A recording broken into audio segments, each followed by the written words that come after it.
Hi welcome to Radhi's art of cooking. இன்றைக்கி ஒரு காரசாரமான நண்டு கிரேவி தான் பார்க்க போகிறோம். இதுக்கு ஒரு 10 பொருளை வச்சு நம்ம செய்ய போகிறோம். இந்த கிரேவி அவ்வளோ சூப்பராக இருக்கும். நீங்களும் இதே மாதிரி ட்ரை பண்ணி பாருங்கள். அதுக்கு மிக்ஸி ஜார் எடுத்துக்கோங்க. சின்ன வெங்காயம், கொஞ்சம் பெரிய வெங்காயம் சேர்த்துருக்கேன். தக்காளி 3 தக்காளி, இஞ்சி பூண்டு, நெக்ஸ்ட்டு மிளகு, சீரகம், சோம்பு, தனியா, காஞ்ச மிளகா, தேங்காய், இது எல்லாத்தையும் ஒன்றா சேர்த்து நல்லா ஃபைன் பேஸ்ட்டாக அரைச்சி எடுத்து வச்சுக்கோங்க. நெக்ஸ்ட்டு ஒரு கடாயில் ஆயில் ஆட் பண்ணிவிட்டு சோம்புத்தூள் சேர்த்துக்கோங்க. கருவேப்பிலை சேர்த்துக்கோங்க. சேர்த்து நல்லா புரிஞ்சு வந்ததுக்கப்புறமா நம்ம அரைச்சி வச்சுருந்த அந்த பேஸ்ட்டை இதில் சேர்த்துக்கலாம். சேர்த்துட்டு கொஞ்சமாக தண்ணியை சேர்த்துட்டு மிக்ஸி ஜாரில் இருக்க தண்ணி அப்படியே கலந்து இதையும் சேர்த்துட்டு இதை ஆட் பண்ணிவிடுங்க. ஆட் பண்ணிவிட்டு உப்பு சேர்த்துக்கோங்க.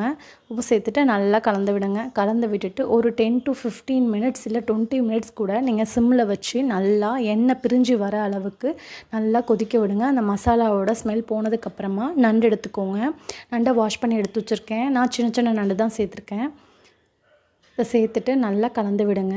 இந்த மசாலா எல்லாம் அந்த நண்டோடு சேர்ந்து பரட்டி வர அளவுக்கு நல்லா கலந்து விடுங்க. இதோட டேஸ்ட்டு ரொம்ப சூப்பராக இருக்கும்.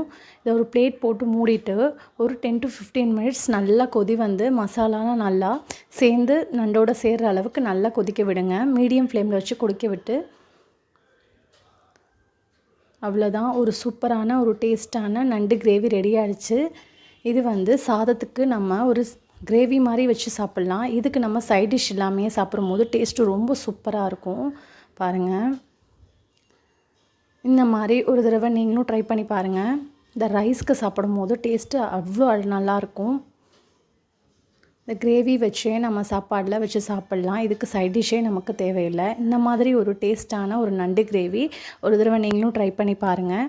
இந்த வீடியோ உங்களுக்கு பிடிச்சிருக்கும்னு நினைக்கிறேன். இந்த வீடியோ பிடிச்சிருந்தா மறக்காமல் லைக் பண்ணுங்கள், ஷேர் பண்ணுங்கள், சப்ஸ்கிரைப் பண்ணுங்கள். மறக்காமல் இன்ஸ்டாவில் என்னோடய பேஜை ஃபாலோ பண்ணிக்கோங்க. தேங்க்யூ.